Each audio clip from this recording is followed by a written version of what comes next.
Hello, magandang hapon po sa inyong lahat mga idol. Samahan niyo po akong magluto ng ulam para mamayang hapunan kasi po ako po ay magsisimba para kahit po gabihin ako mayroon na pong mauulam ang mga matitira dito sa bahay mga idol. May aabutan na po ang aking mister.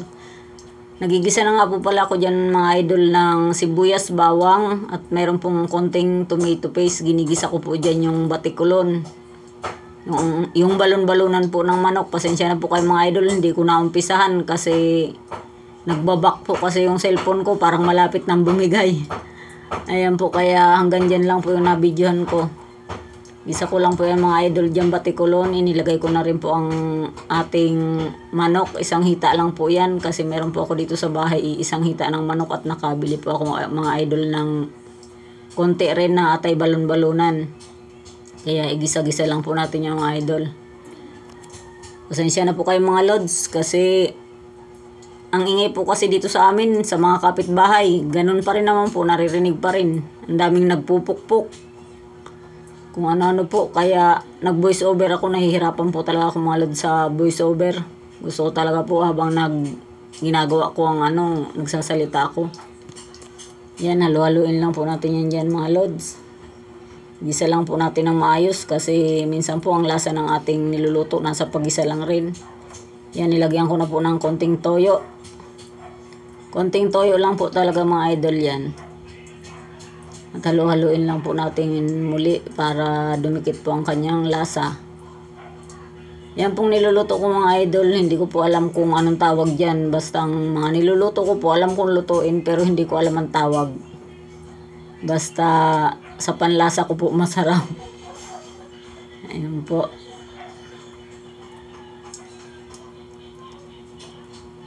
Lagyan ko na rin po yan mga idol ng tubig.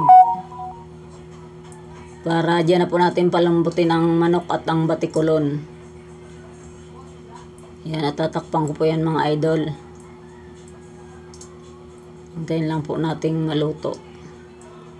Ayan, kulong-kulo na po mga idol pero marami pa siyang sabaw. Ang gusto ko pong mangyari dyan, matuyuan siya ng sabaw at magmantika. Ayan na rin po, nilagay ko na rin ang atay. Hindi ko po talaga siya sinabay kasi madali lang pong madurog ang atay. Kung sakali po mga idol, na itatry nyo yung luto na yan, pakisundan na lang po. Ayan po, at nilagay ko na rin po ang ating pampalasa, chicken cubes po.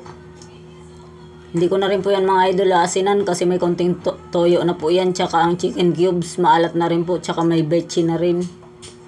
Yan na lang po yung timpla niyan. Halo-haloin lang po natin yan ng maayos. Hintayin po nating lumambot ang lahat ng yan. Yan, halo-haloin po natin. Nalagyan ko na nga po pala yan mga idol ng paminta. Hindi ko na naipakita. Yan po. Halo-halo lang po tayo mga idol. Shoutout po sa inyong lahat mga lods.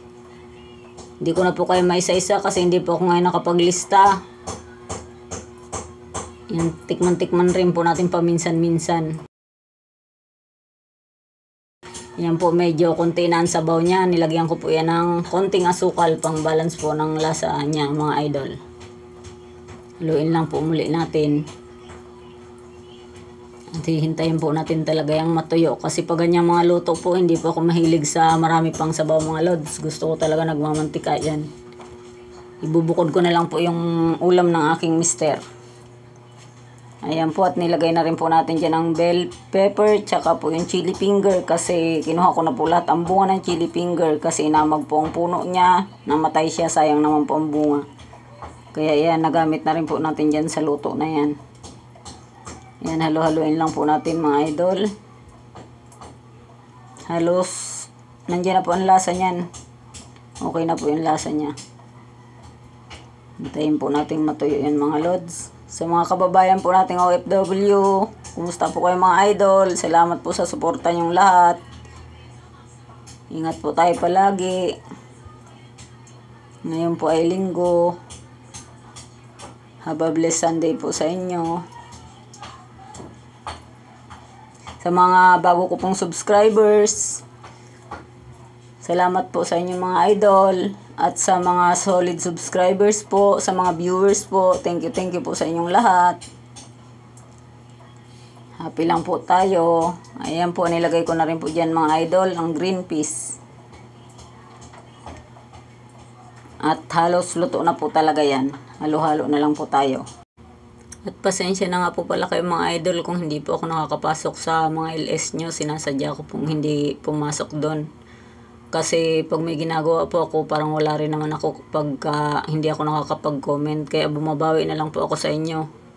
Sa mga panonood ng video nyo, kahit gaano po yung kahaba o may ads pa po yan. Tinatapos ko po talaga yan mga idol. Bilang pasasalamat ko po sa inyong suporta sa aking munting channel.